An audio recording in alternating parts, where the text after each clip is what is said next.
Le match de qualification pour la Coupe du Monde entre le Brésil et l'Argentine a tourné au cauchemar. De nombreux incidents ont eu lieu dans les tribunes et le gardien argentin Emiliano Martinez a été vu en train de se battre avec des policiers. La suite après la publicité, c'est un match électrique qui s'est joué dans la nuit du mercredi 22 novembre du côté du Maracanã, à Rio de Janeiro. Pour le compte de la 6e journée des éliminatoires de la zone AM Sud pour la prochaine Coupe du Monde, le Brésil accueillait l'Argentine dans un choc qui sentait la poudre.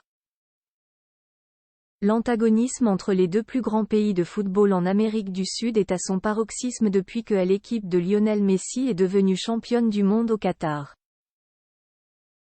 Ajoutez à cela des débuts catastrophiques dans ces éliminatoires pour les Brésiliens ainsi que la perte de Neymar sur blessure et vous obtenez un cocktail explosif.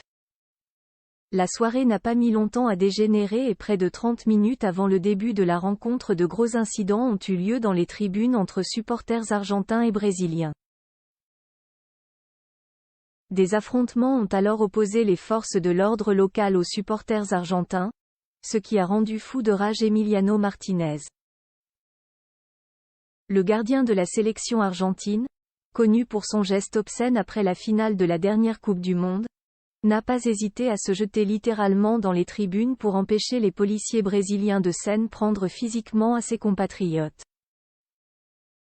Sur les images, qui ont déjà fait le tour de la planète, on peut voir le portier de 31 ans tenter de grimper dans les tribunes pour empêcher un policier de s'en prendre physiquement à un supporter de l'Albiceleste.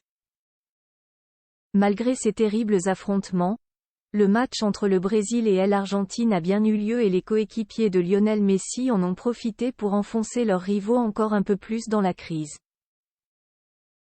Avec une victoire 1-0, les triples champions du monde s'assurent la première place au classement des qualifications, tandis que les Brésiliens vont devoir se relever de cette humiliante défaite.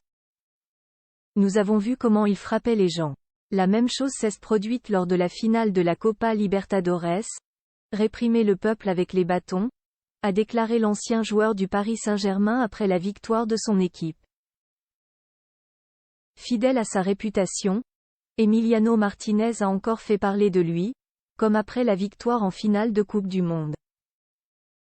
Hué par le public à la cérémonie du Ballon d'Or il y a quelques semaines de cela, le gardien d'Aston Villa ne s'est visiblement pas fait que des amis au Brésil. La suite après la publicité.